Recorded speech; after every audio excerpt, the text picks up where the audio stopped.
Loué soit Jésus-Christ. Ici Yannick pour Radio Regina. Voilà, donc on est de retour avec une super émission, je pense, parce que on va toucher un peu à une pensée qu'on aime bien, une pensée dans laquelle on se revendique d'ailleurs, très très belle discipline, et qui fait que cette émission, elle est un petit peu testamentaire aussi, parce que voilà, elle touche à beaucoup de sujets. Donc voilà, bonsoir Théodon. Bonsoir Yannick et salut à tous les auditeurs. Donc, c'est une très bonne introduction que tu viens de nous donner ici. La plupart de nos émissions ici touchaient indirectement à ce point, mais ici on va vraiment rentrer dans le cœur du sujet, à savoir donc la néoscolastique, Voilà. c'est-à-dire donc la doctrine philosophique de l'Église, qui a été revendiquée donc par l'Église notamment à partir de Léon XIII, mais qui était déjà donc présente auparavant bien entendu, et qui est selon nous quelque chose d'indispensable dans le monde actuel, même si ça peut paraître un peu parfois entre guillemets ancien. La pensée thomiste a une part d'éternité, et donc du coup, actuellement, on peut constater sur énormément de problématiques, que ce soit la problématique du postmodernisme, que ce soit la problématique du complotisme, que ce soit la problématique du rationalisme, du matérialisme contemporain, on peut constater que sur tous ces points-là, la pensée moderne, enfin quand je dis pensée moderne, la pensée qui est actuellement dominante en fait, qui est une pensée anticatholique, mais qui est aussi, et j'ai envie de dire même avant d'être anticatholique, une pensée anti-scolastique. Parce que en fait, avant que la surnature vienne élever la nature, il y a d'abord donc une nature, la nature humaine, et à partir du moment où on vient détraquer les processus de pensée qui fait que l'homme réagit à son environnement, à partir de ce moment-là, la grâce peut beaucoup plus difficilement prospérer dans une nature qui a été dénaturée en fait. C'est pour ça que le démon pousse au péché, c'est pour ça que nos contemporains tendent vers le contre-nature systématiquement. Quand on s'éloigne de Dieu, on ne conserve même pas la nature. En fait, je crois que c'était Chesterton qui disait sans la surnature, vous n'avez même pas la nature. Donc en fait, c'est ce qu'on constate actuellement, c'est que nos contemporains qui se font gloire d'être une civilisation éveillée, et voilà les woke, mais aussi tous nos progressistes actuels, les pseudo-progressistes actuels qui se targuent de science, on constate que au contraire, sur énormément de points, que ce soit donc en morale, mais d'abord en termes de pensée, que ces gens-là régressent et tombent dans des sophismes, dans des absurdités qui avaient déjà cours des siècles auparavant, qui avaient déjà été réfutées, notamment donc par les scolastiques. Et on constate qu'au contraire, il y a une régression sur certains aspects dans nos contemporains. Et cette régression... Justement, en fait, j'ai oublié de préciser que l'émission qu'on fait maintenant, je trouve qu'elle clôture très bien les différents petits audios qu'on avait fait donc précédemment, justement qui touchaient aux questions de la technologie, puisqu'ici on touche aussi quelque part donc aux questions de science. Enfin, j'avais beaucoup répété qu'au niveau du progrès technique, de cette modernité technique, c'était quelque chose en soi, par essence, c'était quelque chose de bien.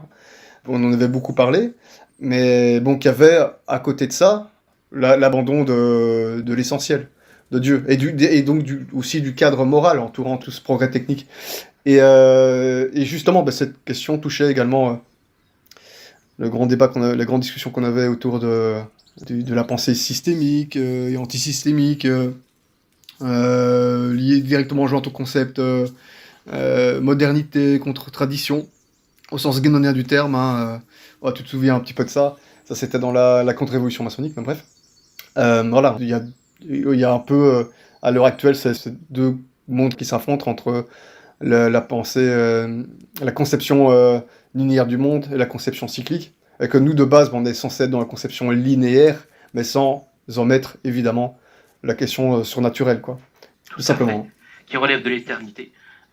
Dieu ne se construit pas, et ça c'est un des principaux points d'ailleurs, ça me permet déjà de mettre l'emphase sur une des principales doctrines de ce que l'on appelle donc la néoscolastique, qui est en fait la fille de la scolastique, c'est-à-dire une méthode qu'on apprenait au sein des écoles, d'où le nom.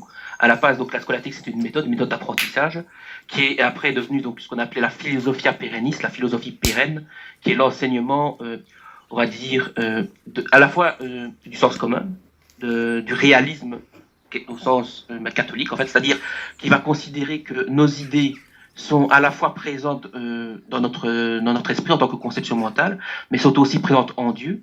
Ça, c'est la partie, entre guillemets, idéaliste dans notre conception, mais aussi présente dans les choses.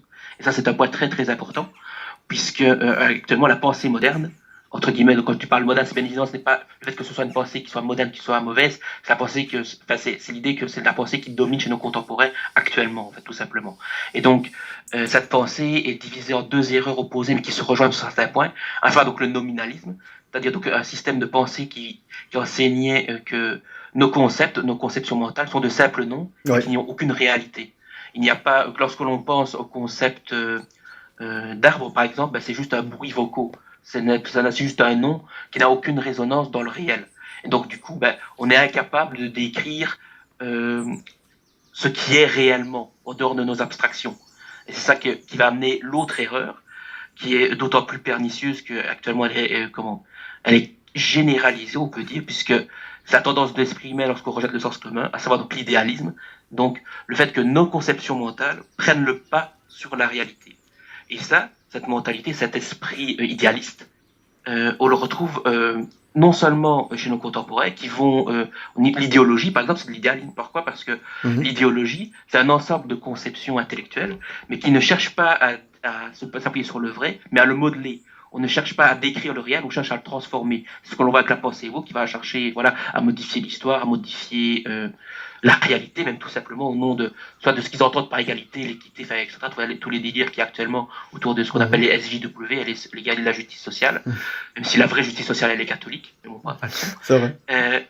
Et de l'autre côté, vous avez aussi leurs ennemis, leurs frères ennemis, quelque sorte, c'est-à-dire la mentalité complotiste, qui, elle, va prétendre que le réel, c'est le complot, mais le complot qui n'est pas, qui ne cherche pas à s'appuyer sur la réalité, mais qui, on part du présupposé qu'il y a un complot avant de prendre le moindre élément qui pourrait l'appuyer. En fait, ça, on l'avait déjà évoqué, la faille antisystémique, on avait déjà évoqué cette mentalité tordue qui est le fruit de l'idéalisme et qui consiste à dire que, voilà, par exemple, un fait arrive, un attentat par exemple arrive, tout de suite on va chercher à prouver, à non pas à comprendre les différents acteurs, les protagonismes, et à comprendre vraiment ce qu'il s'est passé, une démarche réaliste, mais à prouver qu'il y a eu un complot, à chercher qui était derrière directement, sans chercher même d'abord à se laisser imprégner par la réalité, ce qui est une démarche réaliste, mais plutôt à imprégner la réalité de ses idées préconçues. Et ça, on est typiquement dans Descartes, on est typiquement dans la pensée idéaliste, en fait, tout simplement. Mhm. Et cette mentalité, donc,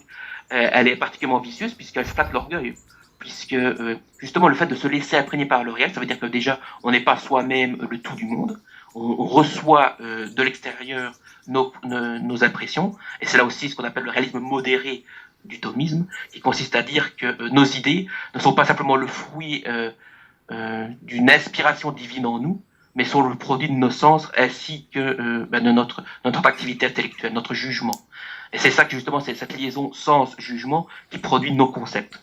Et ça, cette liaison, elle est relativisée, voire niée par nos contemporains qui ont non seulement apostaté, mais qui voilà, ont régressé même au point de vue de l'intelligence, qui ont régressé au point de vue de la nature simplement, puisque nos contemporains ne vont pas se laisser imprégner par les faits, mais vont chercher à les transformer au contraire dans une vision, on peut dire même démiurgique, l'homme qui se prend pour Dieu en quelque sorte, qui vient chercher donc à s'imposer au monde, non pas à recevoir du monde, mais à s'imposer à lui. Et ça, cette pensée-là, elle est absolument destructive, puisque c'est déjà le rejet de l'ordre du monde, puisque l'ordre du monde, c'est Dieu qui est transcendant au monde, Dieu n'est pas le fruit de l'homme, et donc, du coup, on doit recevoir la foi de Dieu. Voilà, c'est ce que la théologie enseigne. Il y a fides ex auditu. On reçoit la foi par les oreilles. On se laisse informer par Dieu. Ça, justement, le modernisme va, là aussi, être le fruit de l'idéalisme, C'est ça. il va chercher à produire la foi du tréfonds de l'homme. Ça, on le voit notamment chez Loisy. L'immanentisme. Tout à fait l'immanentisme, qui va chercher effectivement. Donc, la foi n'est pas le produit de l'extérieur, n'est pas une révélation qui s'imposerait à l'homme, mais c'est justement le contraire, c'est le produit de l'homme. C'est la foi des premiers apôtres qui se sont communiqués et qui ont créé l'Église. Ça, c'est ce que enseignent les modernistes traditionnels. Même s'il y aura des variantes par la suite.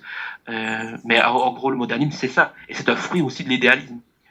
Et comment ici, on peut quand même résumer donc le thomisme, la scolastique, qu'on appelle ici j'en parle différemment le mot thomisme ou scolastique. Je préfère personnellement le terme scolastique, puisque il renvoie donc à une conception qui n'est pas entre guillemets traditionnelle, au sens condamné du terme, de la philosophie. Quand on parle de thomisme, on pense évidemment à saint Thomas d'Aquin, mais il y a deux façons de comprendre saint Thomas d'Aquin, une façon entre guillemets traditionnaliste et en partie fidéiste, et une façon catholique. La façon traditionnaliste fidéiste va considérer que saint Thomas a dit donc c'est vrai. Cette façon-là, elle n'a pas été enseignée par l'Église. D'ailleurs, ici, je peux citer Léon XIII, qui a enseigné, quelques instants, je peux S'il se rencontre, donc on peut utiliser ça dans Aeterni Patris, la encyclique qui a véritablement propagé la nécessité du retour à la scolastique. Et le pape donc Léon XIII écrivait: s'il se rencontre dans les doctrines scolastiques quelques questions trop subtiles, quelques affirmations inconsidérées, ou quelque chose qui ne s'accorde pas avec les doctrines éprouvées des âges postérieurs, ou qui soient dénuées en âme de toute probabilité, nous n'entendons nullement les proposer à l'imitation de notre siècle. Et ensuite, nous proclamons qu'il faut recevoir de bonne grâce et avec reconnaissance toute pensée sage et toute découverte utile de quelque part qu'elle vienne. Donc, c'est-à-dire que voilà, on n'est pas enfermé dans la lettre de saint Thomas d'Aquin, c'est très important à comprendre, mais nous on s'inspire de sa pensée pour comprendre les défis contemporains. Et ça, c'est typiquement la pensée catholique qui était développée donc par les papes, promue par eux, et qui devrait s'imposer au cœur des catholiques. C'est pour ça que je préfère le terme de scolastique ou néo-scolastique, qui renvoie davantage à la méthode d'apprentissage au sein des écoles, qui était celle donc des grands docteurs des grands docteurs scolastiques, à savoir donc saint Thomas d'Aquin, saint Bonaventure, Duns Scott, saint Albert le Grand, etc. D'accord. Donc, si on donne un titre à l'émission, par exemple, moi je comptais par exemple Introduction au néo-thomisme, j'aurais plutôt mettre Introduction à la néo-scolastique à la place. C'est moins ambigu. Maintenant, voilà, on peut utiliser le terme de néo-thomisme, puisque lorsqu'on entend bien le thomisme, ça coule de source. C'est très bien, bien entendu. Mais voilà, une confusion peut s'immiscer lorsque justement on considère saint Thomas d'Aquin comme une espèce de magistère bis, et non pas comme, même si évidemment donc son autorité est grande, puisque c'est le docteur commun, il a été promu, sa doctrine a été reconnue par les papes, il a même été posé sur les autels, la somme théologique a été posée sur l'autel, mais du coup, ça ne constitue pas un magistère bis. Et sur certains points de doctrine, la doctrine même de saint Thomas d'Aquin, au niveau de la physique, qui s'inspirait en grande partie d'Aristote, a été entre guillemets dépassée. Et c'est ça que voulait dire. Donc, j'avais cité donc Léon XIII tout à l'heure, et c'est donc cela. Donc, il faut ne pas hésiter à mettre de côté. Ou la question aussi de l'Immaculée Conception. Tout à fait, oui. Ici, il y avait donc c'est la fameuse question sur l'Immaculée Conception. Qu'est-ce qu'enseigne saint Thomas d'Aquin? C'est un petit peu débattu sur ce point-là, mais c'est vrai que a priori donc Duns Scott lui avait bien défendu l'Immaculée Conception, mais saint Thomas d'Aquin était un peu moins clair sur ce point. Voilà. Mais donc du coup, effectivement, donc il ne faut pas se laisser enfermer dans l'esprit, dans la lettre d'un auteur justement, ayant comprendre à l'inverse l'esprit, qui consiste donc à appréhender le réel en acceptant de le recevoir et donc en ne se considérant pas comme le tout du monde, en appliquant donc ce réalisme modéré. Pourquoi modéré? Parce que nos idées ne sont pas directement le réel. Justement, c'est ça cette distinction à avoir. Puisque justement la pensée idéaliste va aussi pouvoir se prétendre d'un certain réalisme, d'un faux réalisme, qui va prétendre que nos produits de nos conceptions est la réalité. Et donc ça, c'est aussi un gros problème, c'est parce que là, c'est l'absence d'humilité, c'est l'absence d'information, et enfin de l'information de l'extérieur. C'est notamment Fichte qui enseignait ça, et qui sera repris donc par les grands idéalistes allemands postérieurs, Schelling, Hegel, etc., qui considèrent que c'est l'aspect subjectif qui doit primer sur le réel. Mais donc du coup, ça c'est un grave problème, c'est le problème du subjectivisme qui détruit l'intelligence tout simplement, puisque là, c'est l'intelligence qui tourne à vide. On se construit un monde imaginaire, et ça c'est le gros problème de énormément de contemporains qui vivent dans leur bulle, vivent dans leur monde, ne prennent pas conscience des réels enjeux. Ça peut être dans tous les points de vue, politique, économique, philosophique, même au point de vue de la vie, des gens qui s'enferment dans leur bulle, s'enferment dans les jeux vidéo par exemple, qui n'ont même pas conscience qu'ils ont une finalité, qui n'ont même pas conscience de leur fin dernière, et qui vivent totalement dans leur bulle, dans leur monde. C'est terrible, on connaît tous des cas. Tout à fait, on connaît tous des cas comme ça, et on se dit, les pauvres, le jour où ils auront un pied dans la tombe, qu'est-ce qu'ils vont se dire sur qu'est-ce qu'ils ont fait de leur vie? Tout à fait, et ça c'est un point très important, et justement, la philosophie scolastique permet de prendre conscience de tous ces points-là, et permet donc de se prémunir des dangers actuels, tout simplement. On peut donc, s'il fallait résumer en quelques gros traits, ici, c'est une introduction à la scolastique. On ne va pas faire tout un exposé ici, ce serait, si vous voulez être complet, ça nous prendrait autant d'émissions qu'il nous a fallu, ça nous permettrait même pas de faire la moitié de ce qu'il faudrait faire. Donc ici, je veux bien qu'on fasse peut-être quelques émissions, mais on ne peut pas se permettre, nous, dans notre côté, en plus ce serait trop fastidieux aussi pour les personnes qui nous écoutent, de faire 50 émissions sur la scolastique, même si Comme ça pourrait d'habitude. être intéressant, hein, mais j'entends bien, mais ce serait intéressant que pour une partie de nos auditeurs. Ici, en plus, ce travail a déjà été fait par un bon nombre d'auteurs. Ici, d'ailleurs, à la fin de notre émission, je vais renvoyer, donc évidemment, je suis bibliothécaire, donc je renvoie quand même vers quelques ouvrages pour conseiller nos auditeurs, pour approfondir justement ces sujets. Et c'est une introduction, ce n'est pas une introduction. Un exposé complet. C'est comme chaque émission, c'est la plupart du temps, c'est toujours introduction, et on le dit à chaque fois, après les gens n'ont plus qu'à s'amuser et à lire ce qu'ils veulent. Hein, tout à fait. À partir à développer, approfondir, voilà. C'est comme à l'université, c'est des introductions, simplement. Tout à fait. Voilà. Donc on peut résumer le thomisme en 3 points. Le premier, c'est que Dieu est substantiellement distinct de toute chose finie. Lui seul peut créer et conserver tous les êtres autres que lui. Sa connaissance infinie comprend donc tout ce qui a été, est ou sera, ainsi que tout ce qui est possible. Ça, c'est une première point de doctrine thomiste. C'est-à-dire que Dieu est donc... on ne crée pas Dieu et Dieu ne dépend pas intrinsèquement de nous. Dieu est pure actualité, c'est-à-dire qu'il il ne se développe pas, Dieu n'est pas en puissance, Dieu est pure actualité et il est perfection absolue. Voilà. C'est pas un discours très à la mode. Tout à fait. Ça, c'est sûr. Ça, c'est un premier gros point qui réfute donc tout ce qui est immanentisme, gnosticisme, qui réfute énormément d'erreurs modernes, le matérialisme, l'athéisme aussi. Oui. Et un autre point, donc un second point qu'on pourrait donc résumer ainsi, c'est tout ce qui existe est en lui-même une substance individuelle incommunicable. C'est-à-dire que prenons la substance d'un chêne, par exemple, on va prendre un arbre, on va ajouter d'autres réalités qui seront des accidents, par exemple sa taille, sa forme, sa rugosité, etc., ouais, qui constituent le chêne, mais en tant que tel, tous les chênes se ressemblent, voire sont identiques en ce qui concerne certains éléments. On peut les conceptualiser. Tout à fait. On peut les conceptualiser, tout à fait. Et donc, du coup, notre intelligence les regroupe en une seule espèce, en fonction de leurs caractéristiques communes. Et donc, c'est ça la solution qui a été développée notamment par Aristote au problème de ce qu'on appelle les universaux. Chaque substance est donc dans sa nature fixe et déterminée, et rien n'est plus éloigné de l'esprit de la scolastique qu'une autre erreur actuelle, bien présente, à savoir la théorie de l'évolution, qui considérait les essences même des choses comme des produits du changement. Il peut y avoir une évolution accidentelle, des caractéristiques qui se développent en fonction de l'environnement, mais les essences des choses n'évoluent pas. C'est vrai. L'homme reste homme, qu'il habite en Belgique, qu'il habite en Afrique, qu'il habite en Asie, qu'il habite en Amérique du Sud. C'est la même nature humaine. Du coup, ça vaut aussi donc pour les espèces animales, ça vaut aussi même pour les êtres. Hein. Une gomme, ça reste une gomme, que ce soit chez nous ou dans un autre pays. Ça réfute notamment le nominalisme. Mais il faut quand même compléter donc ce statut, donc cette idée que il y a une identité entre les êtres sous la forme du concept. Il faut nuancer cela en fait selon les idées d'acte et de puissance. Tout ce qui change est limité, puisque justement s'il était illimité, il n'évoluerait pas. C'est pour ça que Dieu ne change pas. Dieu est acte pur. Mais voilà, nous on passe, et le chêne aussi, pour prendre l'exemple de l'arbre, le chêne passe par un processus de croissance, de devenir. Ce qui est actuellement en lui était potentiellement en lui dès le début. Le gland représente déjà le chêne, mais simplement c'est le chêne qui s'est développé. Et donc cette idée permet de justifier les changements qu'il y a dans la nature en fait. Ça réfute ce qu'on appelle le monisme, c'est-à-dire que l'univers est un, ce qui était la théorie de Plotin, c'était la théorie des premiers penseurs grecs, etc. Voilà.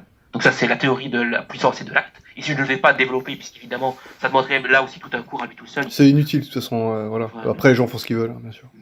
Et un troisième point, c'est plutôt concernant l'homme ici. On peut considérer que l'homme est un composé d'un corps et de l'âme. Donc la forme, c'est l'âme, et le corps, c'est la matière, qui a un ordre supérieur d'activité, à savoir la connaissance et la volition. Par ces sens, on perçoit des objets concrets. Par exemple, pour prendre l'exemple de l'âme, donc on perçoit le chêne, on le voit. Par notre intellect, on connaît l'abstrait universel, on conçoit le chêne, le concept du chêne. Et du coup, selon notre connaissance, notre volonté peut se porter donc à se rapprocher de l'arbre ou à s'en éloigner. C'est la volition à proprement parler. Et ça qui constitue on va dire, les activités supérieures de l'homme, en fait, tout simplement. Voilà.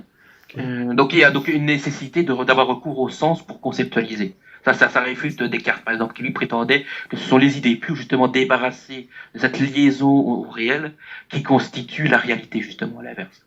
C'est pour ça que Descartes est considéré comme un des pères de l'idéalisme, et qui est donc réfuté par le thomisme. Ok. Donc, pour expliquer un petit peu, donc, pourquoi est-ce qu'on parle de néo-scolastique et pas de scolastique tout simplement?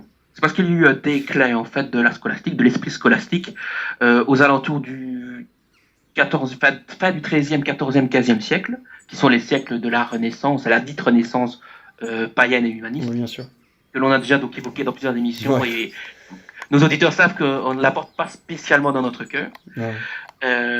Et donc cette révolution a été d'abord, avant même donc le côté humaniste et païen, on peut dire, a été une révolution anti-scolastique. Ce fut ce qu'on a appelé donc, le nominalisme de Guillaume d'Occam, qui s'est imposé progressivement dans les esprits, puisqu'il permettait, en évacuant la nécessité du recours au concept, d'appréhender plus facilement, entre guillemets, ça pouvait paraître plus facile d'appréhender le réel, puisque là il suffisait de dire que ben, voilà, le réel c'est une espèce de collection de singularités.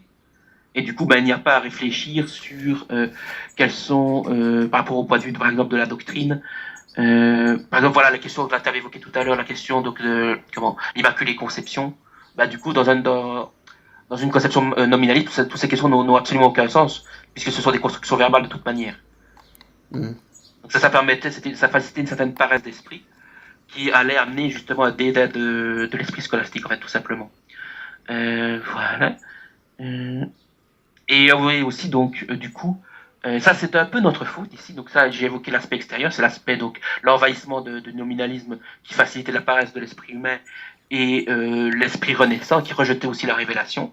Mais il y aura aussi, entre guillemets, une faute de notre part, c'est que face aux découvertes de la Renaissance, on peut évoquer donc voilà l'affaire Galilée évidemment, même si c'est plus complexe que ça, mais en général voilà tout ce qui pouvait remettre en cause certaines idées qui n'étaient pas de foi, qui n'étaient pas dogmatiques, mais qui étaient tenues par respect, par exemple, on respectait l'autorité d'Aristote notamment, de Platon aussi, et qui ont pu tenir dans les points de vue des sciences naturelles des idées fausses sur la communication des germes, par exemple. Il y a eu un moment de point où ces penseurs se sont trouvés, puisqu'ils n'avaient évidemment pas tous les outils qui sont développés par la suite.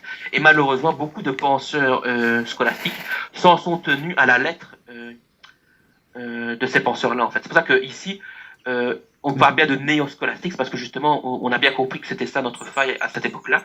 C'est qu'en se tenant trop à la lettre d'auteurs qui pouvaient être respectables sur bien des aspects, mais qui n'étaient pas infaillibles en eux-mêmes, mais qui pouvaient être limités, puisqu'ils n'avaient pas toutes les connaissances qui sont développées par la suite, et bien du coup, ça nous a rendu plus fragiles face au nouveau développement de la science moderne. Et on peut évoquer ici notamment le philosophe Roger Bacon, qui allait développer une science non scolastique, qui allait développer une philosophie des sciences non scolastiques, et qui allait amener ce qu'on appelle le début de la modernité, le début de l'agnosticisme notamment, le fait que, même si c'est là aussi où je vais rentrer dans la pensée de Bacon qui est assez complexe, mais en tout cas voilà, les scientifiques de la Renaissance et des siècles postérieurs allaient chercher Newton, etc., allaient chercher à créer leur système philosophique sans s'appuyer sur la scolastique, et du coup, ils tombaient en général dans des erreurs qui tenaient soit de l'agnosticisme, soit du panthéisme, Spinoza, etc., bien d'autres penseurs, qui ont aussi eu leur contribution au niveau des sciences, qui est indéniable. Ces penseurs-là ont contribué aux sciences. Il ne s'agit pas de nier cet apport-là, mais lorsqu'ils ont cherché à établir, au nom de leur découverte, une nouvelle philosophie, ça n'a malheureusement jamais été, puisque ils ont, par orgueil aussi, ils ont voulu tout refaire par eux-mêmes. Et du coup, ils se sont trompés, et ça a été aussi une base donc, du divorce, entre guillemets, entre les penseurs scolastiques qui s'en tenaient à la lettre d'Aristote, de saint Thomas d'Aquin, des grands penseurs scolastiques, qui ne répondaient plus aux besoins de leurs contemporains, en fait, qui eux étaient développés donc, avec qui s'appuyaient sur les découvertes des nouveaux scientifiques qui eux-mêmes cherchaient à échafauder leur théorie philosophique de façon totalement erronée. Et ça qui a introduit une véritable cassure entre les intellectuels, les scientifiques et le milieu catholique. C'était une première grosse cassure qui on peut véritablement marquer là la fin du Moyen-Âge, puisque justement, du temps de la scolastique triomphante, donc saint Thomas d'Aquin, Duns Scott, saint Bonaventure, etc., ces prêtres, ces évêques, ont tenu un grand soin des sciences naturelles. On peut notamment citer ici saint Albert le Grand, qui avait aussi développé donc énormément de points en sciences naturelles. Même saint Thomas d'Aquin avait même débattu avec d'autres penseurs, même parfois non catholiques, comme Maïmonide. Enfin, il avait pas forcément débattu, mais avait repris certaines de ses idées et l'avait réfuté sur d'autres. Donc il y avait un véritable dialogue avec les penseurs de ce temps-là.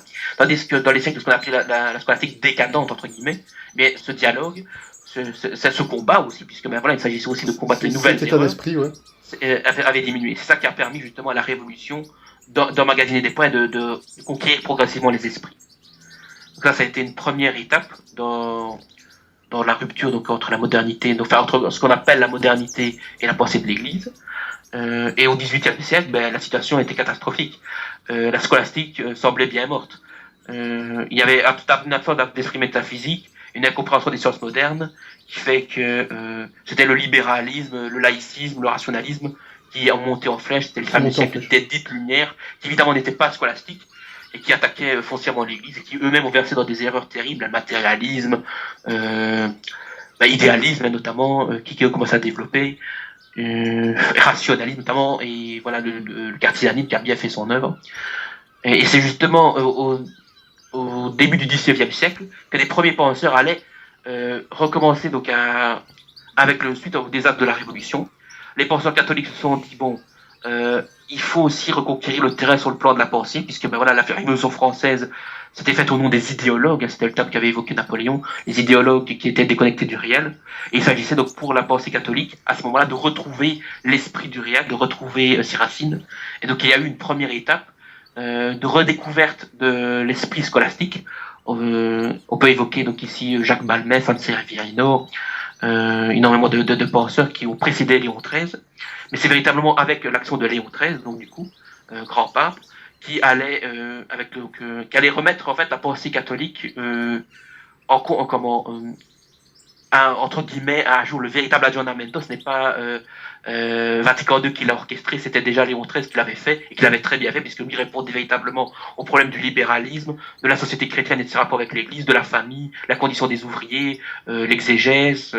Il a apporté énormément de soins donc, dans ses encycliques. On peut évoquer donc Libertas, Immortale Dei, Arcanum Divinae Sapientiae, Rerum Novarum notamment, Providentissimus Deus, et notamment donc ici donc pour la philosophie, et Eterni Patris, des réponses aux questions actuelles en fait. Alors petit spoiler, malgré Deo Gracias, tout ce travail monumental, c'est que à l'heure actuelle en 2022, on a été encore très loin d'avoir gagné, très très loin. Le combat est très, mais vraiment très loin d'être gagné. Et je parle ici, y compris ne fût-ce que parmi les fidèles. C'est parti un peu en vrille aussi.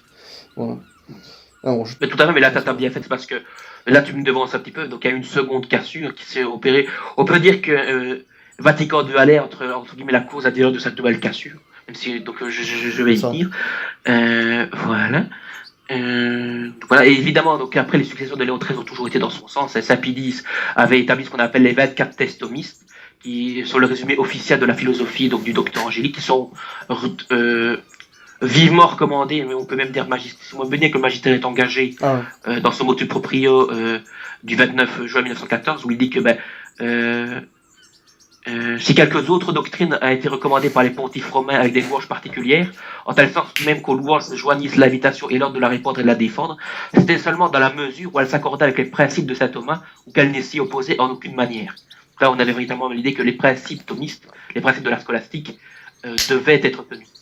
Là, véritablement, on entre vraiment dans le domaine magistériel ici. Ouais. C'est un cas particulier, puisque le magistère, normalement, s'occupe, son objet premier, c'est la révélation, mais il peut aussi avoir des objets seconds, qui est justement les conditions qui permettent à la révélation, de prospérer dans les esprits, et notamment, la scolastique. Sapidis, qui avait bien connu donc, le modernisme, qu'il avait combattu efficacement, avait bien vu que sans la philosophie, qu'avec justement des défauts en philosophie, la foi même était en péril. Donc il fallait effectivement que le magistère intervienne aussi dans l'aspect philosophique. Et donc c'est pour ça qu'il y a eu donc, les 24 thèses thomistes qui ont été approuvés donc, par le Saint-Siège et qui sont réputés donc, être tenus par les catholiques. Voilà. Et donc évidemment, donc, ses successeurs vont enseigner évidemment la même chose, donc Benoît XV ici, qui a repris la même pensée en affirmant donc, que l'Église a proclamé que la doctrine de saint Thomas était la sienne propre, donc l'autorité de l'Église est engagée dans celle de saint Thomas d'Aquin. Là on peut citer donc l'encyclique Fausto Appetent. Dans le code de droit canonique qui a été établi donc sous Benoît XV, on le retrouve aussi dans le canon 589 et le canon 1366, qui indique donc les professeurs doivent ordonner les études de philosophie rationnelle et de théologie, de même que la formation des élèves dans ces disciplines, selon la méthode du docteur Angélique, ici c'est l'autre nom de Saint Thomas d'Aquin, et s'en tenir religieusement à sa doctrine et à ses principes. Donc là, on a vraiment l'obligation, même au niveau du droit canon, de respecter la doctrine de Saint Thomas d'Aquin et de la tenir même, non seulement de la respecter, mais de la tenir. Maintenant, il faut aussi admettre donc une certaine pluralité d'opinions sur certains points qui n'ont pas été dogmatisés. Oui. On peut penser par exemple le scottisme, c'est une autre école qui a été développée, j'avais évoqué donc Duns Scott, le docteur subtil, qui est un autre penseur de l'époque scolastique. Et on peut être scotiste actuellement, mais si le Duns Scott se sépare sur certains points, on peut quand même être scotiste. On peut être aussi moliniste, c'était la doctrine de Molina sur la liberté humaine, qui se sépare sur certains points de la doctrine de Saint Thomas d'Aquin. Et on peut aussi tenir la doctrine de Suarez sur la distinction entre essence et existence. Donc là, c'est certains points de docteur, entre guillemets, moins importants, mais qui sont quand même tout aussi recommandables au point de vue de la doctrine, qui doit être aussi validés par l'Église, même s'ils diffèrent sur certains points de la doctrine thomiste. Donc il ne faut pas non plus dire que c'est parce que Saint Thomas l'a écrit, donc c'est forcément vrai. Ça, c'est aussi une distinction à voir. Le magistère a recommandé les principes thomistes, mais il n'a pas imposé que la lettre de saint Thomas était forcément infaillible. Ça, c'est une nuance à avoir.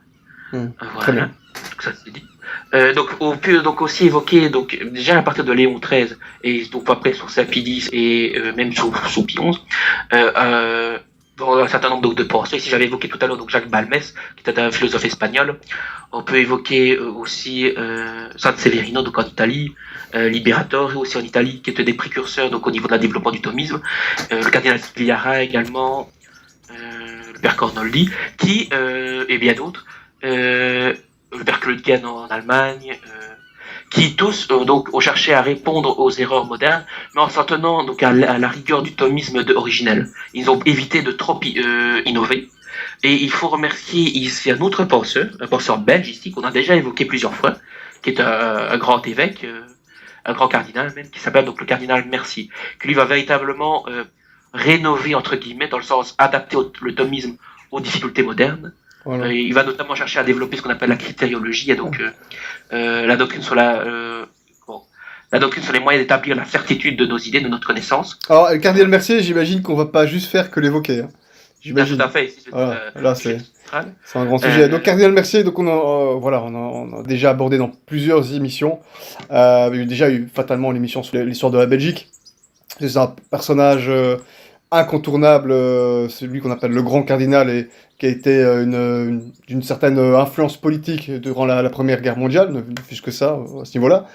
Mais on a aussi énormément, c'était même le socle, la base de l'émission, sur Marie Médiatrice, parce que quelque chose qu'on connaît moins, c'est que le cardinal Mercier a été l'un des fers de lance pour le combat théologique, pour la reconnaissance du cinquième dogme marial, à savoir Marie Médiatrice de toute grâce.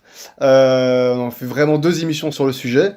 Et puis, maintenant, donc, on aborde un autre grand combat de sa vie, c'est la néoscolastique. Voilà, avec joie. Et c'est intéressant, hein, parce que je suppose que tu vas d'office en parler, c'est qu'il a été accusé, à tort, d'être moderniste. Tout à fait. Voilà, il faut évidemment revenir sur ces accusations. On l'a déjà évoqué. Il y a un contexte, ouais. On peut comprendre la réaction, mais en fait, qu'est-ce qui se passait comme j'avais évoqué tout à l'heure, le défaut de la première scolastique, ça a été sa décadence, donc ça a été le fait de se déconnecter, en s'enfermant dans le point de vue traditionnel, de se déconnecter des progrès, des problèmes nouveaux. La scolastique devenait des questions oiseuses. Beaucoup de penseurs, et Erasme notamment, allaient évoquer, quand ils évoquaient la scolastique, ils pensaient à des espèces d'universitaires en chambre, totalement déconnectés de la réalité, qui faisaient des questions totalement oiseuses, qui n'avaient aucune prise sur le réel. Et ça, ce travers-là, même s'il a été exagéré évidemment par les Renaissants, puis par la suite, par les Lumières, etc., les rationalistes, il a une base de réalité dans le sens où, effectivement, en s'en tenant trop facilement à la lettre plutôt qu'à l'esprit, on s'est enfermé en fait dans nos conceptions préétablies sans prendre en compte le développement des sciences nouvelles. Et donc ça, du coup, ce risque qui pouvait courir sur la scolastique renaissante à partir de Léon XIII, le cardinal Mercier, qui était notamment l'abbé Mercier, l'avait bien vu, et c'est ce qui l'a motivé. Donc, en fait, lorsqu'il était encore que simple abbé, Léon XIII avait demandé au cardinal de Champs, qui était le prédécesseur, l'ancien archevêque de Malines, d'instituer une chaire de thomisme dans l'université de Louvain. Et donc c'est l'archevêque, le cardinal des Champs, qui avait désigné donc l'abbé, qui était alors l'abbé Mercier, à la tête de la chaire de thomisme, en fait, tout simplement. Et c'est là qu'il a commencé donc son enseignement comme titulaire de la chaire de philosophie, qui s'appelait donc cours de haute philosophie de Saint Thomas, dans le programme de l'université catholique. Et donc il allait chercher à actualiser justement en donnant des cours à des étudiants, qui allaient donc chercher à s'emparer des problèmes nouveaux, en appliquant donc une grille de lecture thomisme pour répondre à aux situations de son époque, tout simplement. Voilà. Et aux vacances de 1881, donc à peine un an après le début de son cours, l'abbé Mercier vint à Rome pour chercher lui-même les directives de Léon XIII. Il s'était totalement soumis au pape pour justement bien éviter de commettre donc des erreurs, à la fois ce qui avait précédé au sein de l'université, c'est-à-dire l'autologie. Une autre erreur qui est dérivée de Descartes, si je n'entre pas non plus dans le sujet, qui était développée par le professeur notamment Hubax, et qui était l'ancien supérieur donc, de l'Institut de philosophie de Louvain. Et justement, pour éviter donc, toutes ces erreurs-là, il a été s'abreuver aux sources romaines. Donc l'abbé Désiré Mercier, donc l'abbé Mercier, qui allait devenir cardinal plus tard, allait innover sur 3 points, à la fois les sciences, la philosophie moderne et la méthode d'enseignement. Au niveau des sciences, il allait dire que les sciences particulières n'étaient pas en opposition ou séparées de la philosophie, mais étaient des sciences des sciences auxiliaires, de la philosophie. Donc tout ce qui est psychologie, notamment, il a beaucoup développé l'aspect psychologie. Ouais. Il a été suivre les cours de Charcot en France pour s'inspirer donc du grand psychologue Charcot, pour s'en inspirer donc dans sa théorie sur l'âme humaine, tout simplement. Donc voilà, il se tenait au courant des découvertes de son temps. C'était un premier grand point. Ah, aussi d'autres choses, pas que la psychologie, hein. Donc tu avais aussi la logique, je crois. Tout à fait, oui. Ouais. Mais ici, c'est un des points où ça a, entre guillemets, le moins innové, puisque là, ça a davantage rapport aux principes éternels. Et donc là, il y a quasiment, au niveau du cardinal Mercier, il n'y a pas eu de gros changements au niveau de la logique pure. Maintenant, au niveau de la critériologie, donc de l'étude de la certitude de connaissance, là aussi, on peut noter un grand point, c'est que les penseurs précédents, qui s'en tenaient à la lettre de saint Thomas, lorsqu'ils évoquaient la critique kantienne, donc sur la certitude de notre connaissance, la certitude sur le sens commun proprement dit, ils se contentaient d'affirmer son existence et de passer à la suite. Et effectivement, on peut le comprendre, puisque le sens commun existe et il serait faux entre guillemets de le nier. Saint Thomas d'Aquin n'a pas répondu à Kant sur ce point-là, puisqu'évidemment, personne à l'époque de Saint Thomas d'Aquin ne pouvait penser qu'un philosophe pouvait nier l'esprit humain était capable de percevoir les phénomènes d'une chose, mais pas son essence, le domaine dans le langage kantien. Donc ça viendra seulement par la suite. Et justement, ce que fera le cardinal Mercier, ce sera non pas de se contenter de citer saint Thomas d'Aquin sur le sens commun, mais d'aborder le problème dans son ampleur, en fait, d'aborder donc la réflexion de Kant en y répondant, en montrant que oui, le sens commun fait sens, que l'on peut atteindre, nos concepts peuvent atteindre l'essence des choses. Donc si je ne rentre pas dans le détail de ces explications, là aussi ce serait bien trop long. Mais en tout cas, voilà, donc il y avait une véritable réponse catholique à Kant, notamment. Et donc ça, c'est le cardinal Mercier qui allait donc dans son ouvrage de critériologie notamment l'aborder, et qui se démarque. Donc c'est là qu'on peut constater qu'il y avait donc deux tendances. Une tendance entre guillemets traditionnaliste, qui elle va se contenter donc de la lettre de saint Thomas d'Aquin, et une tendance progressiste entre gros guillemets, bien entendu. Mais ici voilà, on a déjà évoqué donc ce que cette notion pouvait avoir d'ambigu, et on pouvait même se revendiquer d'un certain progressisme de notre part, puisque on croit à la conception linéaire du temps. Et donc il y avait aussi donc l'aspect, il faut se laisser informer par le réel. Le réel actuellement, il y a eu un développement des sciences, il y a eu un développement de la réflexion. Il faut en tenir compte, non pas pour se laisser contaminer dans le sens à tout accepter de ce que la modernité a pu produire dans le sens anti-chrétien du terme, mais se laisser avoir une attitude entre guillemets plus bienveillante, dans un aspect positif que ces penseurs ont pu développer, afin de pouvoir mieux répondre sur leurs erreurs. Et ça, c'est la grande nuance entre le thomisme entre guillemets progressiste et le thomisme entre guillemets traditionnaliste. Et donc voilà, ça c'est un premier point où le cardinal Mercier a innové, le principal point où il a innové, et c'est là aussi où il a attiré des ennemis, puisque beaucoup de gens avaient l'accusé d'être kantien lui-même, ce qu'il répondra d'ailleurs de manière admirable dans son étude sur le modernisme, où il réfute justement même la pensée de Kant, je pense, je sais plus s'il évoquait Kant dans l'opuscule. En tout cas, je sais que dans sa kétologie, donc il l'évoquait pour le réfuter. Mais même dans le modernisme, donc on ne peut pas l'accuser d'être un moderniste au sens plein du terme. En Complètement lisant opposé tout à à Kant. fait. Il l'a fait dialoguer avec lui, mais il est 100% opposé. Tout à fait. Et puis d'ailleurs, il a sorti un discours antimoderniste extrêmement véhément. Tout à fait. Et très Il suffit clair, de lire son opuscule clair, sur le net et modernisme précis. pour comprendre que voilà, il n'était absolument pas même philo-moderniste, c'est totalement Voilà. faux. Avec une grande clarté, une grande précision Tout à fait. sur le sujet. C'est Hein, très donc, très clair. Ça peut même être un complément à l'article de Pachendi. Si vous voulez vraiment c'est comprendre le même, modernisme, voilà, tout vous à fait. lisez Pachendi de Ça fait, Saint-Philippe et le livre donc, de Daniel Mercier sur le modernisme. tout Et vous petit. avez un bon aperçu de la question. Quoi. Ça fait plaisir que tu dis ça pour le canal, merci. Donc, Et donc quand même, donc, il s'est attiré un certain nombre d'ennemis, et parce que voilà, il dérangeait entre guillemets certains qui étaient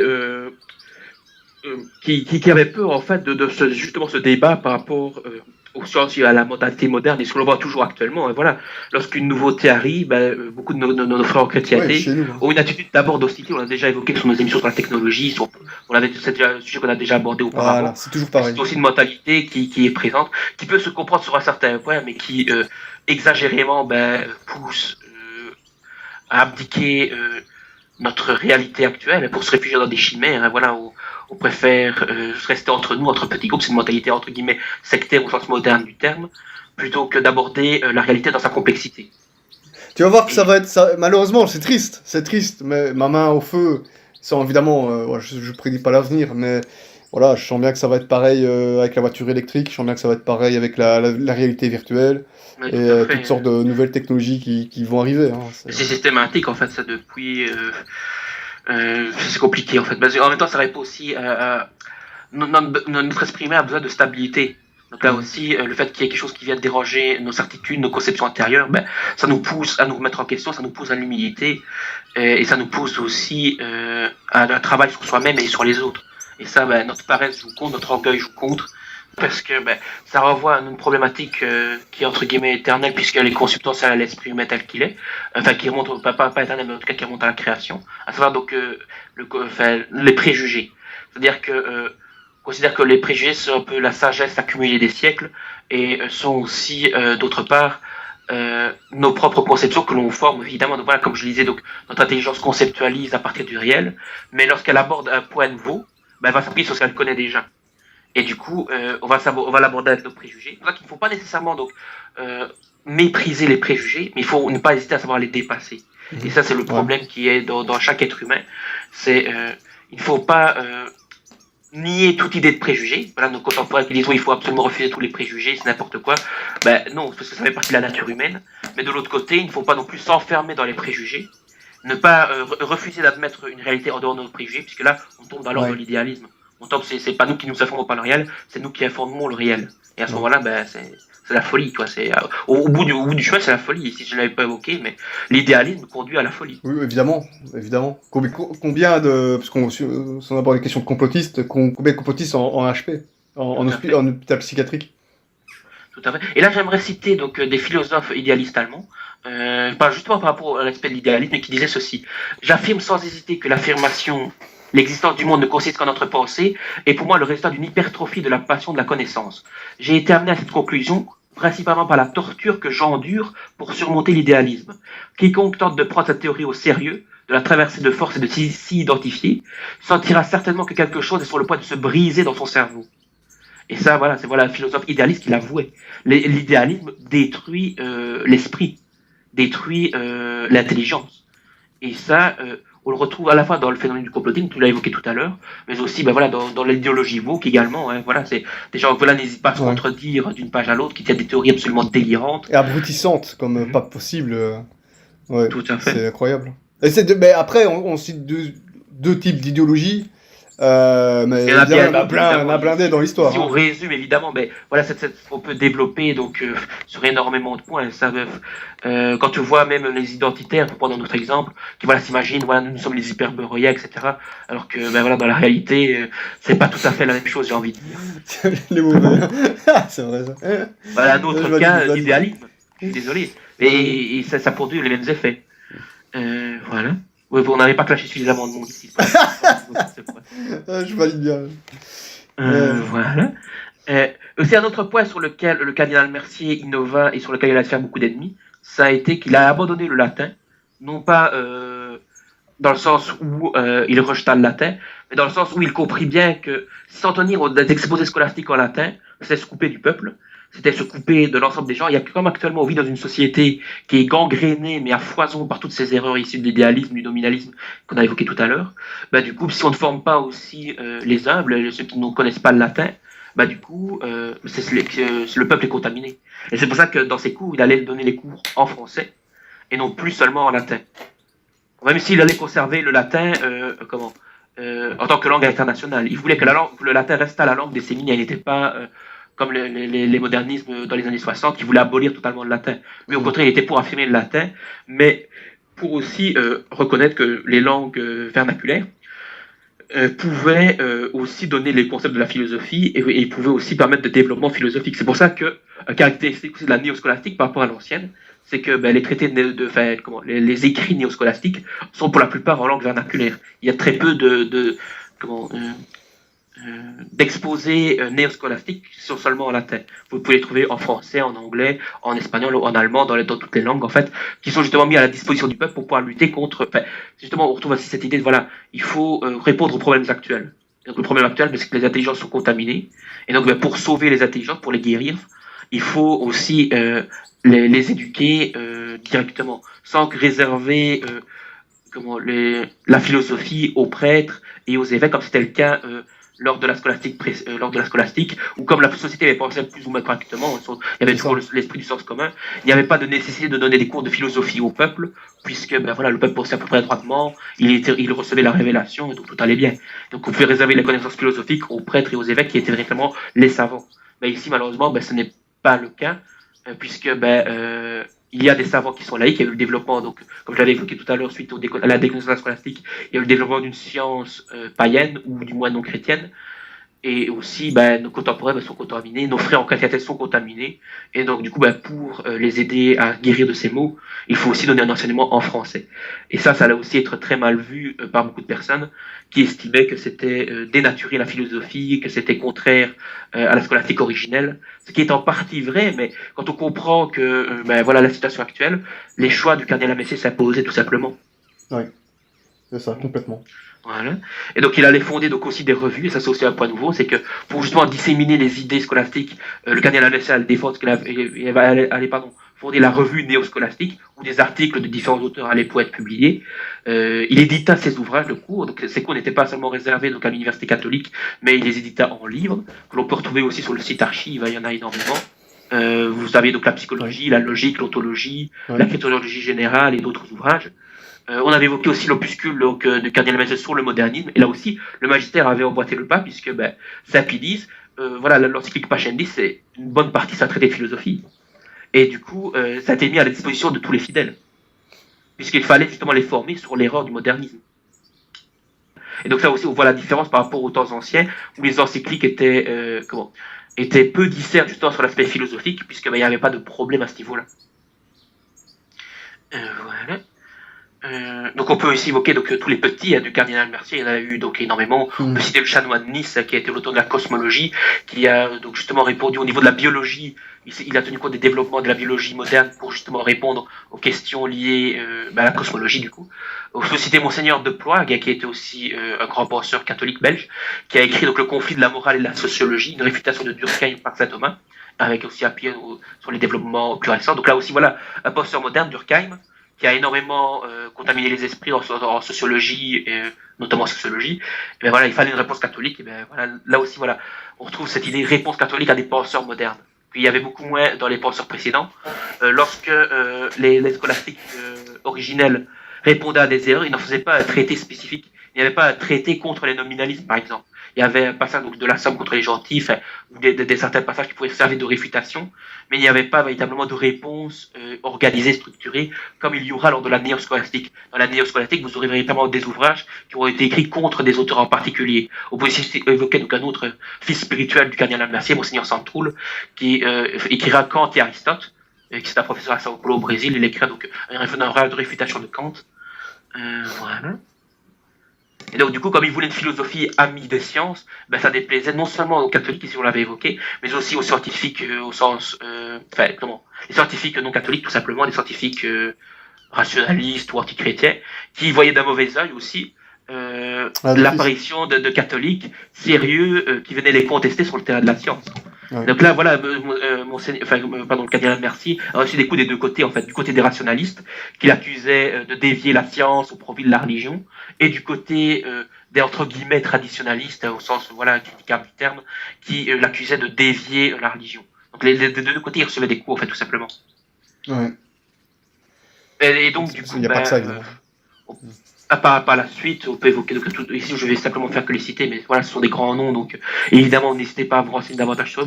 Tu vas parler du cardinal Mercier ou pas? Non, ils sont en a quasiment terminé. Voilà, bah, juste terminé donc, avec le cardinal Mercier. Donc voilà, tout ce que tu viens de dire a peut-être contribué en tant soit peu donc, dans le monde traditionnel à le considérer comme moderniste. Évidemment, c'est faux, mais évidemment, il y a eu d'autres choses. Hein. En fait, les modernistes n'ont pas hésité à se revendiquer de lui, de ce grand personnage. Pour quelle raison? C'est qu'il a il a initié ce qu'on appelle le dialogue interreligieux, ici, en l'occurrence, avec des anglicans.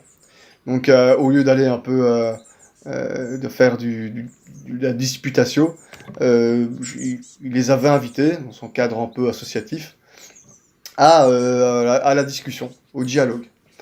Et avec des intentions qui sont évidemment pas du tout modernistes, puisque lui-même combat ce système de pensée, même si beaucoup vont dire qu'il était un peu... Comme c'était un homme de dialogue, et comme il avait... comment dire, il n'était pas... voilà, c'est vrai... Il n'était pas spécialement conformiste sur certains points. Oui, c'est vrai. Il faut avouer qu'il n'a pas été toujours très rigoureux non plus sur certains points. Il avait souci parfois aussi des amitiés qui ont plus bercé dans cette erreur. Et c'est arrivé. Mais on peut éviter aussi, on peut évoquer, comment il s'appelle encore, Dom Lambert Baudouin, voilà, qui était un principal moderniste néfaste, qui a malheureusement joué un rôle effectivement dans les conversations de Malines. Mais c'est ça, oui. Il n'était pas directement mandé par le cardinal Mercier pour cela. Voilà. Le cardinal Mercier lui fera confiance. Voilà, donc c'était à ça que je voulais faire référence. Mais évidemment, dans la tête du cardinal Mercier, ce serait un péché évidemment de lui prêter des idées mal intentionnées. Parce qu'au contraire, il est tout le contraire du modernisme. Et non, il a fait quelque chose qui va être exploité par les modernistes, mais lui-même dans sa tête, et c'était certainement une mauvaise initiative, on est bien d'accord, mais c'était pas du tout mal intentionné, c'était pas du tout... voilà, il cherchait à le convertir. Il cherchait à comprendre pour mieux convertir, pour mieux... Tout à fait. Voilà, et c'est d'ailleurs ce que les papes prendront aussi, puisque on peut le lire lorsqu'on lit Benoît XV, lorsqu'on lit Pie XI, il y a cette idée aussi, s'il faut prôner la réunion des dissidents à l'unique Église du Christ, donc le retour à l'unité, il ne faut pas non plus diffamer ses adversaires, il faut aussi les comprendre leur passif, comprendre les raisons qui les ont poussés au schisme, pour pouvoir apporter des solutions concrètes, réelles, et adaptées à leur réalité, en fait, tout simplement. Et donc, il y a aussi une partie où il ne faut pas se contenter de plaquer, là aussi, nos idées préconçues sur nos ennemis, mais il faut se laisser, entre guillemets, informer au sens intellectuel du terme, pour mieux pouvoir comprendre donc, leur situation, et mieux y répondre, et mieux les réfuter aussi. Ça permet de déguiser aussi la réfutation de...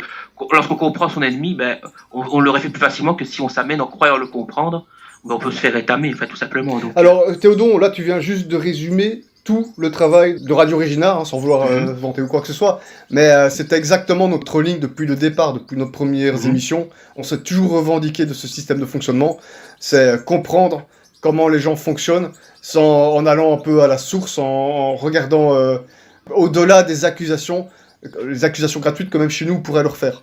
C'est comprendre comment vraiment, par leurs écrits, par leurs paroles, ce qu'ils disent, comment est-ce qu'ils fonctionnent. C'est justement pour pas être dans la calomnie, parce que c'est des choses qu'on voit malheureusement trop souvent. Et comme on dit toujours, on l'a pas cessé de le répéter, notamment ces temps-ci, c'est quand on ne comprend pas un problème, quand on l'indexe pas correctement, on ne sait pas le combattre non plus correctement. Voilà. C'est simplement ça. Et notre démarche a toujours été comme ça. Voilà. Et justement, les pensées inverses, qui ne sont pas catholiques, que ce soit tout ce qui est idéalisme, tout ce qui est complotisme, etc., justement, en projetant sur le réel leurs idées préconçues, mais lorsqu'ils se retrouvent confrontés à celui-ci, ça ne fonctionne pas, tout simplement.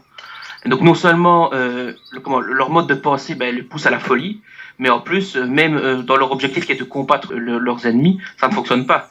Puisque en ne comprenant pas à fond leurs adversaires, on ne sait pas y répondre, on ne comprend pas leur situation. Et du coup, voilà, que ça, à part les insulter, et oui, c'est bien, les insulter, c'est bien. Justement, c'est une diffamation aussi parfois, et ça peut être un péché plus même mortel dans certains cas.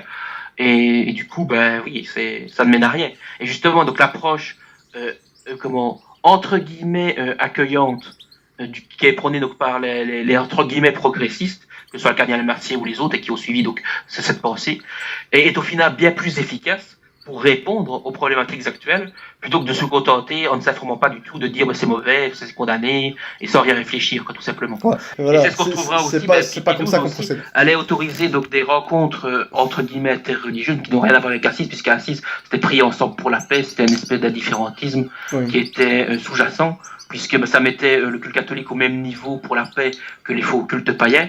Mais on peut aussi rencontrer des non-chrétiens, ce qui arrive, pour comprendre leur doctrine, s'intéresser à leur sujet, lorsqu'on est bien formé soi-même. Ici, évidemment, ce n'est pas quelque chose qu'il faut prôner pour tout le monde. Ici, c'est de préférence des experts, des gens qui sont bien formés dans le sujet, pour comprendre davantage la situation, pour pouvoir mieux y répondre.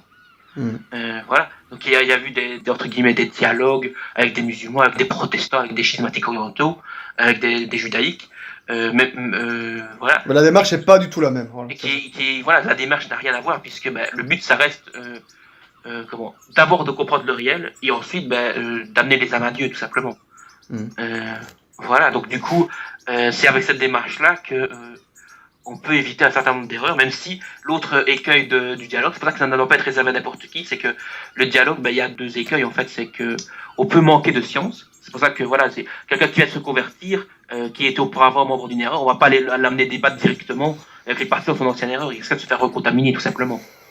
Parce qu'il ne sera peut-être pas forcément bien formé pour voir où se trouvent les limites, où se trouvent les vices de son ancienne position. Parfois, il y a un certain temps d'adaptation où il faut que le chrétien qu'on progresse à la fois dans sa foi pour qu'il puisse avoir un regard rétrospectif sur son passif, pour qu'il puisse justement se rendre compte que mais là je crois que je croyais quand même des idées fausses, et du coup mais maintenant voilà, j'ai évolué sur ce point-là, je ne pense plus la même chose qu'avant. Donc il faut parfois un certain temps de maturation pour justement donc le travail se fasse. Et aussi un problème au niveau du dialogue, c'est au niveau de la volonté. C'est que si tu as affaire à quelqu'un qui ne cherche pas à dire la vérité, mais qui cherche simplement à s'imposer, du coup le dialogue ne rime à rien. C'est pour ça ici que la solution de Vatican II, qui consiste à dire que le dialogue doit être proposé à tout le monde, c'est pas bon. Parce que c'est croire que chaque homme est naturellement mu vers le bien. Et il n'y a pas de risque pour les âmes. Ces deux points sont faux. Donc du coup le dialogue devrait être réservé à une élite à la fois intellectuelle et morale, qui est capable justement de pouvoir dialoguer efficacement avec les non-catholiques. Voilà. Donc ça, c'est un point très important. Et c'est justement les conversations de Malines, si vous prenez ce sujet-là, c'était typiquement le cadre. C'était des conversations privées, qui n'étaient pas destinées à être publiques à la base, et qui étaient faites entre gens qui étaient bien formés dans leur milieu. Voilà, le cardinal s'était réuni avec un certain nombre d'experts, même s'il était mal inspiré de choisir Dom Lambert Baudouin, mais il y en avait d'autres qui étaient aussi compétents. Et les anglicans s'étaient réunis avec des partisans donc bien formés dans leur secte. Donc ça restait un cadre intellectuel, ça restait il y avait une démarche entre guillemets de recherche de vérité qui est beaucoup moins présente actuellement, où il faut comprendre l'autre pour vivre ensemble. Le but c'est pas de comprendre l'autre pour vivre ensemble, le but c'est de comprendre l'autre pour l'aider à s'améliorer, pour exercer la charité envers lui et pour le purifier de ses erreurs. Attends une petite seconde, juste une question. Est-ce que toutefois, malgré que l'intention était bonne, et même louable, est-ce qu'il avait raison de faire des dialogues interreligieux ou pas? Parce que moi, j'ai toujours considéré que c'était une erreur, dans sa façon de faire, je veux dire. Je sais que c'était en 1949, donc il faut que je retrouve le document, j'essaie de le retrouver, de Motione Ecumenica, justement sur le mouvement œcuménique et le rapport au dialogue aussi, qui nous évoque cette question-là.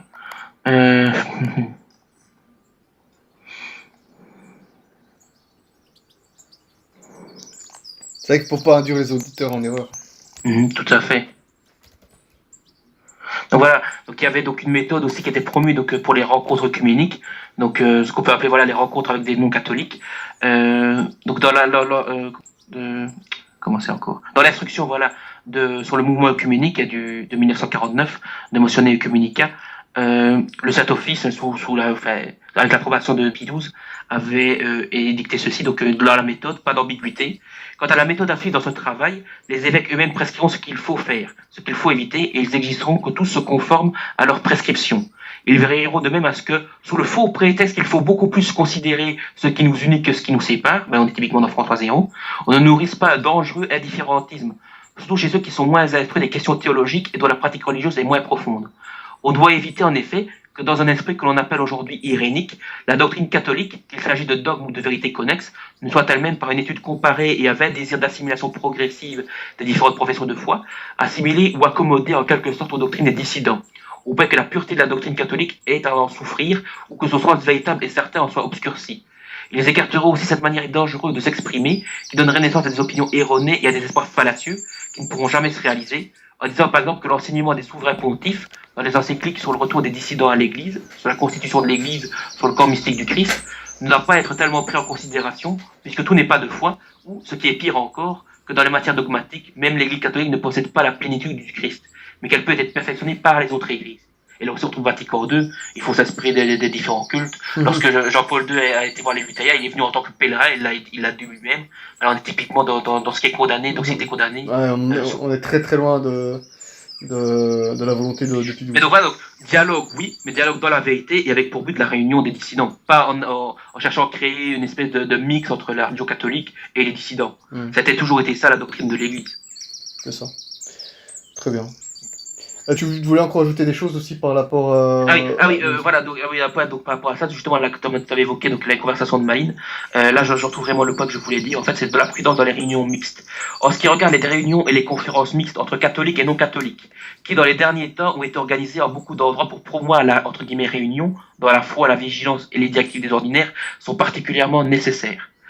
Car si elles offrent l'occasion désirée de répandre chez les non-catholiques la connaissance de la doctrine catholique, le plus souvent encore trop peu connue d'eux, ça c'est une réalité, c'est que on voit que beaucoup de protestants, par exemple, ont des conceptions totalement fausses sur le catholicisme. Ils croient qu'on idolâtre la Vierge Marie. Ouais, c'est ça. Voilà, qui considèrent qu'on fait dans le polythéisme avec les saints, etc. Soit ils sont ignorants, soit ils mentent. C'est le choix. Il y a beaucoup d'ignorance aussi de leur côté. Et donc, donc là, je reprends. Donc, si elle a l'occasion de répondre chez les catholiques la connaissance de la doctrine catholique, le plus souvent encore trop peu connue d'eux, elle crée facilement pour les catholiques un grave danger d'indifférentisme. Là où l'on voit poindre l'espoir d'un bon résultat, l'ordinaire, donc la juridiction locale de l'Église, prendra des mesures pour que tout soit bien dirigé, en désignant des prêtres particulièrement préparés pour ce genre de réunion. Donc c'est pas n'importe qui peut y aller, qui sache exposer et défendre comme il convient à la doctrine catholique. Les fidèles ne doivent pas fréquenter ces réunions sans l'autorisation particulière de l'autorité ecclésiastique, donc il faut être validé par l'évêque, qui ne sera accordé qu'à des fidèles qui sont connus comme bien instruits et fermes dans la foi. Donc là, c'est pas n'importe qui peut faire le dialogue. Voilà, là on voit totalement la différence avec Vatican II, où des gens qui ne connaissent même pas leur doctrine catholique vont aller dialoguer avec des protestants, des musulmans, de tout ce que vous voulez, et ils vont s'affaiblir dans leur foi inévitablement, puisqu'ils ne sont pas armés pour ça. Voilà, donc l'idée de rencontre avec des non-catholiques est permise par l'Église. Simplement, il faut être bien prudent et bien éviter le danger de la différentisme. Et donc ça, on peut dire que l'abbé Mercier n'était, le cardinal Mercier ici, il était cardinal à ce moment-là. Évidemment, il n'était pas différentiste. Il ne défendait pas la différentisme. Il suffit de dire. Au contraire, c'était un combattant. Maintenant, qui est peut-être plus manqué de prudence en choisissant tel ou tel intermédiaire, ou s'il a peut-être laissé un peu trop dire certains de ses collaborateurs. Ça, c'est peut-être une réalité, mais en tout cas, lui-même ne peut pas être condamné pour ça. Quoi. Ça c'est on en avait déjà, c'est ça. Je te remercie, parce qu'on avait déjà beaucoup évoqué le sujet, évidemment, dans l'émission sur Marie Médiatrice, parce qu'on parle beaucoup du cardinal Mercier, évidemment. Donc je te remercie d'avoir rapporté encore une nouvelle dose de précision par rapport au sujet. Quoi. Je te remercie beaucoup. Donc voilà, donc ici on en a à peu près terminé pour le cardinal Mercier. Voilà. Donc on peut aussi donc mentionner énormément de pensées ici. Donc on va pas développer comme on l'a fait pour le cardinal Mercier, ce serait aussi bien trop redondant. On peut citer ici le père Sertillange, Étienne Gilson, le père Garrigou-Lagrange notamment, qui est très connu, qui a écrit un ouvrage sur Dieu, sur énormément de points scolastiques. C'est un des principaux penseurs du néotomisme. On peut évoquer notamment quand même un autre penseur important, qui s'appellera Jacques Maritain.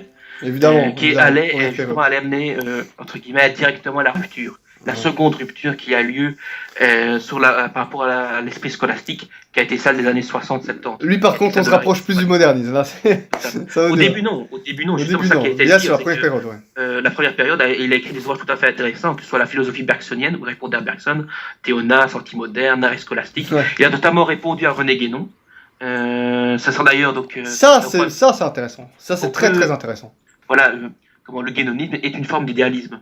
Mm. Et donc, du coup, ben là, voilà, on retrouve dans le problème que j'ai évoqué, c'est que ce ne sont pas des penseurs réalistes, ils se laissent informer par le réel. Et c'est pour ça qu'on en arrive à des aberrations, où on mélange un peu tous les cultes, parce que tous, en fait, tendent, voilà, comment c'est encore l'expression? J'ai oublié le terme maintenant.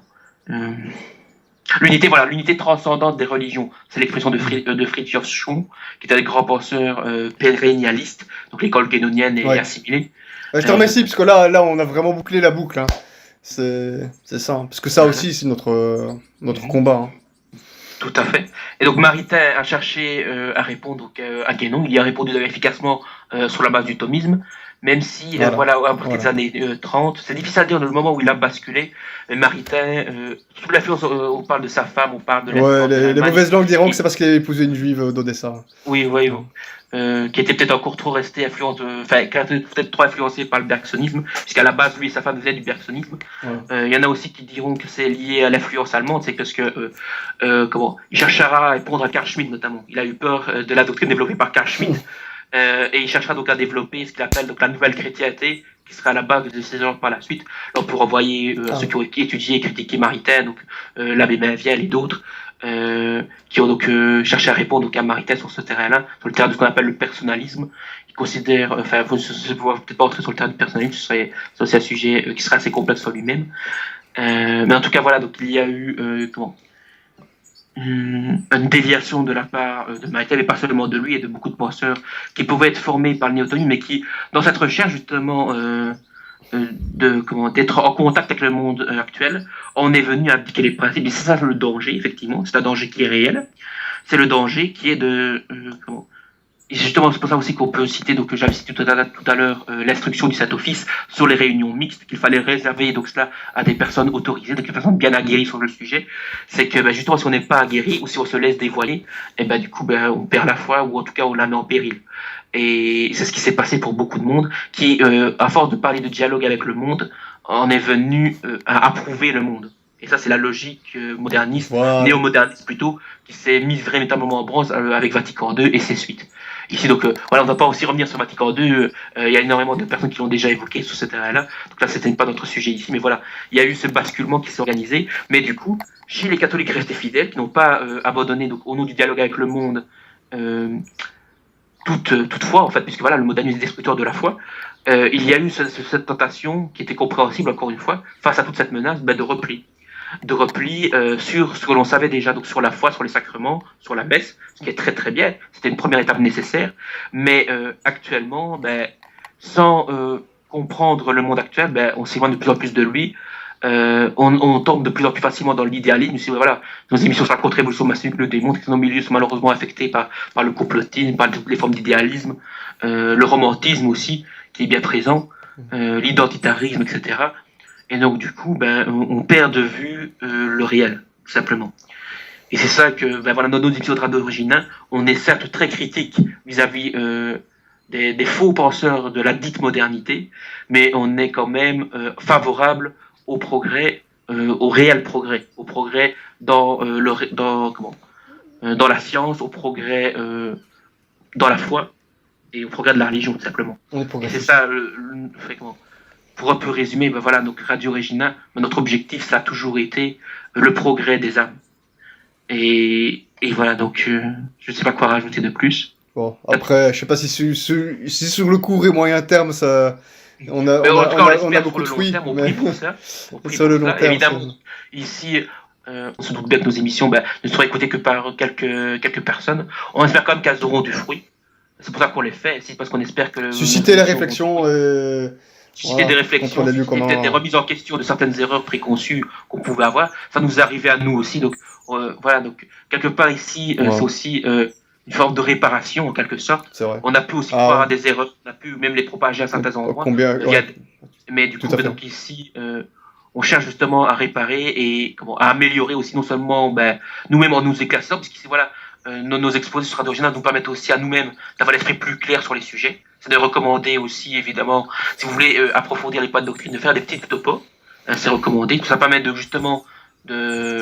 en se forçant à se confronter au réel sur un point en particulier, de mieux le maîtriser. Parfois, on pense connaître un sujet, mais quand on se plonge véritablement dedans, on se rend compte qu'il y a plein de points qu'on ne connaissait pas. Ouais, c'est vrai, quand tu étudies un sujet, mais en plus quand tu l'enseignes par la suite, à ton tour, c'est vrai que ça renforce d'autant mieux ta science, ton savoir. Mais tout à fait, ici, qu'est-ce que c'est la scolastique? C'est la méthode des écoles. Ça, on forme, c'était lié donc, au système d'apprentissage du Moyen-Âge, et c'était des professeurs. Les premiers scolastiques, c'était des professeurs. Mais donc, justement, on retrouve cette idée-là. On comprend soi-même le réel pour l'enseigner aux autres. Comme ça, on exerce aussi la charité envers eux. Et nous-mêmes, on se purifie, en fait, tout simplement. On se purifie de certaines idées fausses. Et ça nous force aussi à nous confronter au réel. Puisque lorsqu'on enseigne, on est soumis à la critique. Et donc, du coup, il faut aussi s'armer contre la critique. Et donc, du coup, ça évite de rester dans son quant à soi, de rester dans sa bulle intellectuelle, dans son confort, pour se confronter au monde. Et ça, c'est ce qu'il faut faire pour progresser dans sa personne, tout simplement. À condition, évidemment, d'avoir la bonne doctrine. Hein. Tout à fait. Par la grâce de Dieu, et de bien l'étudier avant d'aller plus loin. Et... Ça, c'est clair. Et il faut aussi prier pour l'aide de la grâce, bien entendu. Voilà, sans la grâce, nous ne saurions rien. Voilà. Donc, du coup, il faut prier Dieu pour qu'il nous conserve dans notre aide, pour qu'il nous aide à nous développer, pour qu'il nous purifie toujours davantage, qu'il nous rende davantage conforme à sa volonté. Et prier pour nos frères aussi. Et prier pour nos frères, évidemment, prier pour l'Église, prier pour le monde. Voilà. Et de ne pas rester dans sa bulle en se prétendant, en se prétendant, voilà, les supérieurs inconnus, en quelque sorte, qui, jugent le monde du haut de leur tour d'ivoire comme des gnostiques, en fait, puisque c'est ça la mentalité gnostique. C'est, la connaissance est une création de l'homme. Ce n'est pas l'homme qui se laisse informer par le réel, c'est l'homme qui informe le réel. Et ça, c'est destructeur de tout, quoi, en fait. Donc, ici, il faut justement se rendre à la discipline du réel, retrouver notre intelligence pour justement faire prospérer notre foi. Malheureusement, aujourd'hui, tout le monde parle de réel, mais personne ne l'est. C'est ça le problème. Tout à fait. Ici, comme je l'avais évoqué, donc il y a réel et réel. Le réel, ce n'est pas nous qui décrétons ce qui est réel. C'est le réel qui s'impose à nous. Et c'est déjà quand on a cette mentalité-là, on a déjà un premier pas vers la mentalité scolastique. Ouais, c'est ça. Complètement. Très très bonne conclusion. Écoute, tout grand merci. J'aimerais quand même, juste avant de conclure ici, donc quand même citer peut-être quelques livres éventuellement, pour ceux qui souhaiteraient donc approfondir ces questions, comme promis. Donc j'avais cité Jacques Maritain ici. Je vais peut-être citer donc quelques manuels d'introduction. Donc il y a de Jacques Maritain, il y a l'élément de philosophie, donc la première introduction générale, qui est trouvable sur le site Archives. Il y a le père Garrigou-Lagrange, j'imagine que tu veux. Le père Garrigou-Lagrange, tout à fait, qui a fait un livre sur la synthèse thomiste. Là aussi, pour avoir un point de vue synthétique sur la question, n'hésitez pas à vous y plonger. Pour ceux qui ont davantage d'esprit littéraire, parce que parfois je peux comprendre que la philosophie pure soit rébarbative, pour certaines personnes, je peux recommander un livre de Chesterton, Saint Thomas d'Aquin, Le Bœuf muet, qui est, je crois, aux éditions Quentin Moreau, si je dis pas de bêtises. Je vais me renseigner par rapport à ça. Je vais me renseigner. Je pense qu'il a publié des livres sur la scolastique, mais on les retrouve. Donc oui, c'est Garrigou-Lagrange, Les Vertus morales, Père Ségrétin, l'humanisme politique. En fait, c'est un bon éditeur. Hein. Ah oui, tout à fait. Ici, on peut citer donc du Garrigou-Lagrange aussi un petit opuscule sur Dieu accessible à tous, qui a été édité donc par Quentin Moreau, éditeur. À recommander. Donc ici, pour débuter sur la connaissance rationnelle de Dieu, puisqu'il y a aussi une philosophie qui conduit à l'existence et à l'affirmation de Dieu et de certains de ses attributs. On peut citer également, évidemment, les ouvrages du cardinal Mercier, qui sont en plus été conçus dans un format scolaire. Donc ici, j'ai même un système de progression par chapitre, par paragraphe. C'est très ça permet d'avoir une vue un peu plus synthétique, même si évidemment sur certains points le cardinal Mercier là aussi était tributaire de son temps, donc sur certains points ça a encore évolué. Donc pas nécessairement tenir tout ce qu'il dit au pied de la lettre, mais ça peut rester quand même des bases intéressantes. Donc c'est vrai sur la logique, la métaphysique générale, l'autologie, la psychologie, la critériologie générale, etc. Et son étude sur le modernisme qu'on avait déjà évoqué tout à l'heure. Voilà. Et on peut aussi évoquer, donc Monseigneur, d'ailleurs par rapport sur l'aspect scolaire, on peut évoquer Monseigneur Farge, qui est un écrivain français qui a édité toute une série de cours sur la scolastique, sur différents aspects de la scolastique, pour avoir là aussi un point de vue assez synthétique sur la question. Vous pouvez les retrouver donc sur le site Archives également. Et donc oui, du père Garrigou-Lagrange, évidemment, on ne peut pas ne pas mentionner son bouquin sur Dieu, Dieu, son existence et sa nature, qui est véritablement son opus magnum, véritablement une réfutation d'énormément d'erreurs modernes, en fait, tout simplement. Il y a aussi le père Louis Lachance. Oui, tout à fait, mais là c'est plutôt un aspect politique. Il y a une philosophie politique, néoscolastique. Ça, je ne l'ai pas trop évoqué, puisque ben, voilà, là, encore une fois, ça demanderait comment, une émission à part entière.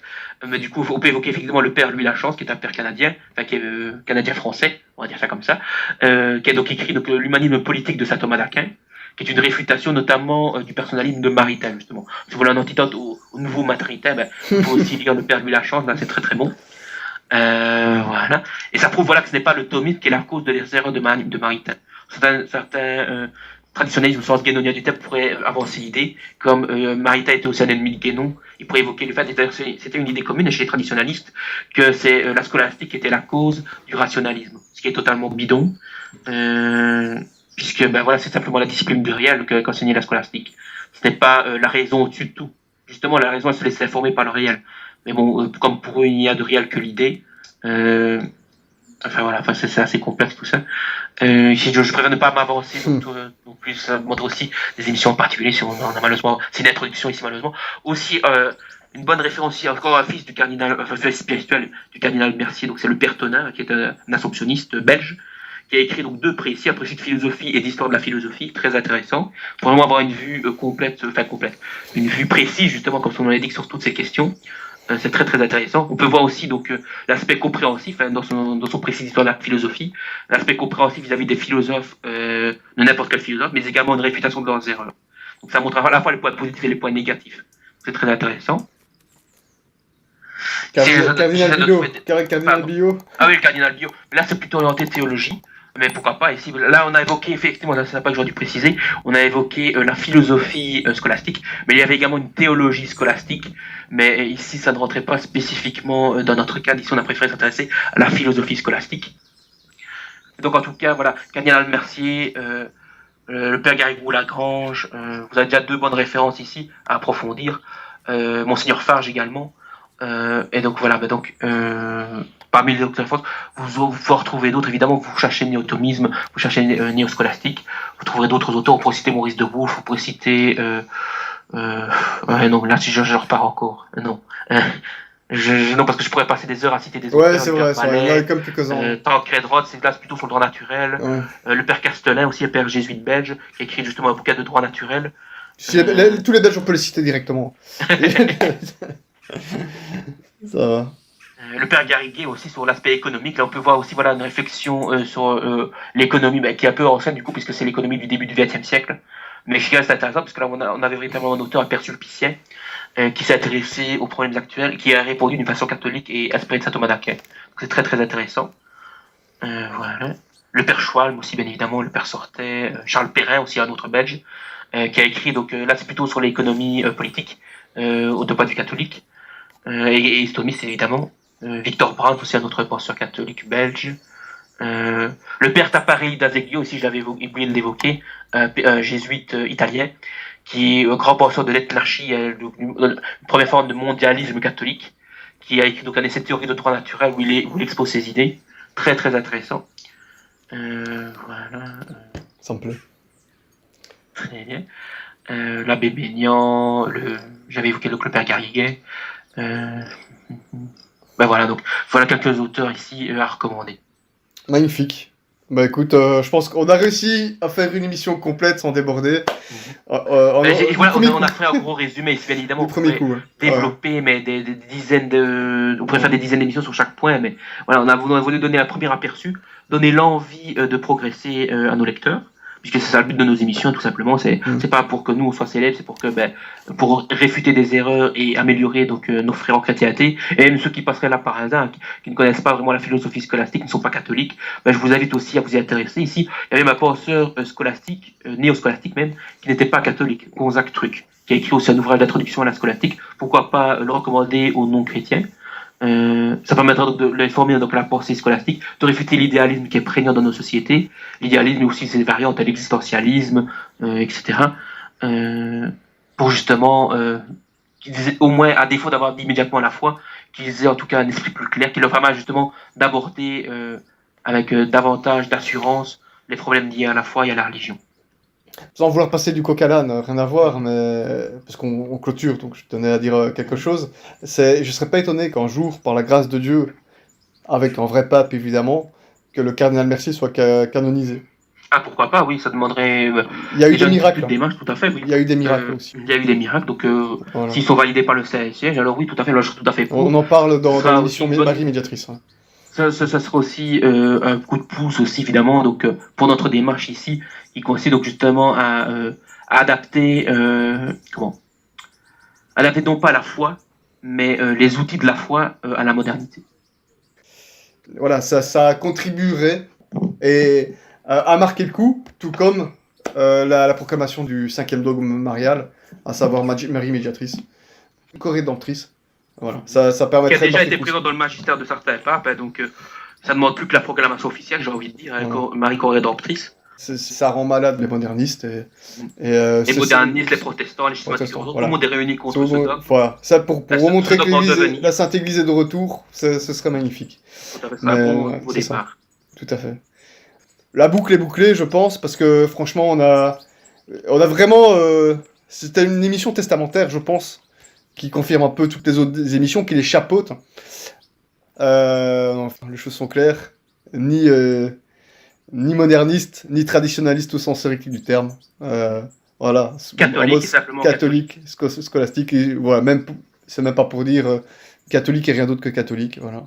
Et je continue, si je devais continuer sur ma lancée, je dirais ni système, ni anti-système, catholique aussi, donc A-système, c'est-à-dire que on transcende ces idées-là, c'est catholique, ni gauche ni droite, Ni catholique. pilule rouge, ni pilule bleue, pilule jaune, catholique. Jaune et blanche, drapeau du Vatican. Jaune catholique. Ni marxiste, ni fasciste, ni libéral, pour reprendre les trois grosses idéologies du XXe siècle. Et ni traditionnaliste, on n'oublie pas la quatrième. Traditionnaliste au sens hérétique, évidemment. Mm-hmm. Pour la quatrième voie politique, Ouais, tout à fait. qui n'est pas non plus éloignée de la troisième, hein, ça c'est un débat. Bon, catholique, c'est tout, voilà. Bon. Allez, très bien. Catholique. Bah, je te souhaite une excellente soirée, hein, Yannick. Je te remercie pour m'avoir donné la parole, pour m'avoir permis donc, de participer à des émissions. Et bon. C'est normal. De toute façon, on va continuer à collaborer sur d'autres. Tout à fait. Ici, on n'a pas terminé donc le nos combat aventures. n'est pas fini, hein, voilà. Et je souhaite donc une bonne continuation à tous nos auditeurs et que Dieu vous garde. La paix c'est avec vous et vive le Christ roi. Hein. Très bientôt. Très bonne soirée à tout le monde. On va une prière. Hein. Salut Théodore. Prière. Au revoir.